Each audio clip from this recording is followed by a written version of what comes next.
కోటి పెడితే 2 కోట్లు వచ్చేస్తాయి, 2 పెడితే 4 కోట్లు వచ్చేస్తాయి, 4 పెడితే 8 కోట్లు, ఆ లెక్కతో వచ్చావా? లేకపోతే ఒక సినిమా తీద్దాం, అది నా లెక్క మారిస్తే చూద్దాం అని వచ్చావా?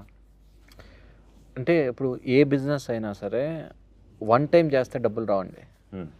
మీరు ఒక ప్రాసెస్లో ఒక 5, 6, 7 ఒక 10 టైమ్స్ చేస్తే అప్పుడు యావరేజ్గా మీ ప్రాఫిట్స్ మనం చూసుకోవాలండి. సో బిజినెస్ పర్స్పెక్టివ్తో అయితే ఒక మూవీ చేసి దీంతో 1 కోటిని 2 కోట్లు చేద్దాం, 5 కోట్లని 10 కోట్లు చేద్దాం, ఆ ఉద్దేశం లేదండి.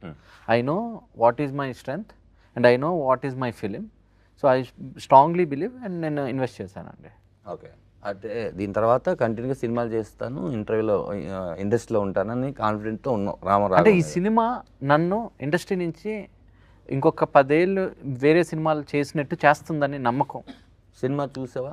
నేను చూశానండి. నీకు ఏదైతే ధనరాజ్ కథ చెప్పాడో ఆ కథ నీకు కనిపించిందా? కనిపించిందండి, 100% కనిపించింది. నేను సినిమా ఒక 50 టైమ్స్ చూసుంటానండి. సో డెఫినెట్లీగా ధనరాజ్ నాకు ఫస్ట్ డే ఏమైతే చెప్పాడో దానికంటే బెటర్గా చేశాడండి. ఓకే, నువ్వు హ్యాపీగా ఉన్నావు, స్లేట్ పెన్సిల్ స్టోరీ బ్యానర్ హ్యాపీగా ఉంది. 100% అండి. డన్. ఇప్పుడు ఈ సినిమా నాకు తెలిసి టీజర్ వచ్చేసి Feb 14, 2024 రిలీజ్ అయింది. అవునండి. ట్రైలర్ వచ్చేసి Feb 14 నాని గారి చేతుల్లో రిలీజ్ అయింది. 1 year ఎందుకు లేట్ అయింది? 1 year మా ధనరాజ్ వల్ల లేట్ అయిందండి. అంటే ఏం చేశారు? అంటే చాలామంది ధనరాజ్ ఫేస్ని యాక్సెప్ట్ చేయలేపారండి. మళ్ళీ చెప్పు. చాలామంది ధనరాజ్ ఫేస్ని యాక్సెప్ట్ చేయలేపారు. అంటే ధనరాజ్ ఫేస్తో నేను పోస్టర్ వేసినప్పటికీ చాలా కాల్స్ వచ్చాయండి. ధనరాజ్ ఫోటో వేసి నువ్వు పోస్టర్ చేయడం ఏంటి, ధనరాజ్తో సినిమా ఏంటి? సో ఈ ప్రాసెస్లో నేను వాళ్ళకి అరే ఇది ధనరాజ్ కాదు రాఘవ, నా సినిమాలో తండ్రి సముద్రకని గారు, కొడుకు ధనరాజు యాక్ట్ చేశారు, రామం రాఘవ, ఇది వాళ్ళలోకి వెళ్ళడానికి నాకు టైం పట్టిందండి. ఓకే, యాక్చువల్ షూట్ ఫినిష్ అయిపోయిందా? షూట్ మధ్యలో ఇదంతా వచ్చిందా? అంటే షూట్ అప్పటికి ఫినిష్ అయిపోయిందండి, ఆల్మోస్ట్ షూట్ డన్. ఓకే, అంతా బాగానే ఉంది. సో ప్రొడక్ట్ కూడా నాకు నచ్చింది.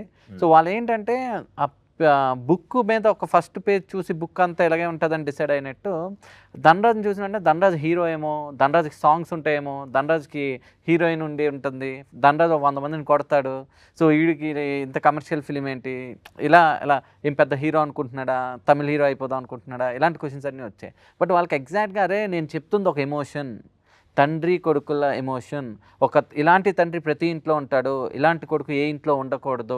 సో ఇది వాళ్ళకి చెప్పడానికి, నేను వాళ్ళకి ఎక్స్ప్లెయిన్ చేయడానికి, అలా నేను ఒక రైట్ పర్సన్ ఫైండ్ అవుట్ చేయడానికి టైం పట్టిందండి. ఈ ప్రాసెస్లో మనకి దీప ఆర్ట్స్ సపోర్ట్ చేయడంతో చాలామంది చూసి, ఇప్పుడు మీడియాలోని శివన్న కానీ చాలామంది వాళ్ళు చూసి ఇది మంచి సినిమా అని, నేను డౌన్ అయిన ప్రతిసారి మీకు ఎగ్జాంపుల్ రామం రాఘవంలో రామం ఎలా రాఘవకి సపోర్ట్ చేశారో నా లైఫ్లో సముద్రకని అన్న అంతా సపోర్ట్ చేశారు. నేను డౌన్లో ఉన్న ప్రతిసారి ఆయనకు ఒక మెసేజ్ వదిలితే వెంటనే ఒక టైంలో కాల్ చేసి ఇది మంచి సినిమా, నువ్వు చాలా హానెస్ట్గా చేసావు, ఎన్ని మంది వచ్చి ఇది బాగాలేదు, ఇది అవ్వదు, ఇది జరగదు అని ఇలా చెప్పినా వాళ్ళు కాదు ఆడియన్స్ డిసైడ్ చేయాలి అని చెప్పి ఒకసారి నువ్వు చెక్ చేసుకో ఎన్ని మంది ఏం చెప్పారు అని చెప్పి చూసిన వాళ్ళందరూ సినిమా అద్భుతంగా ఉంది, చాలా బాగుంది అని చెప్పారు.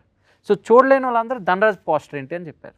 సో అలాంటి వాళ్ళు కూడా ఒకసారి సినిమా చూపించాక ఎస్ నీ డెసిషన్ కరెక్ట్, ఈ కొడుకుగా, ఈ యూజ్లెస్ సన్గా ఈ క్యారెక్టర్ ధనరాజ్ కరెక్ట్గా చేశాడని చెప్పారు. For more videos like this, subscribe Big TV channel.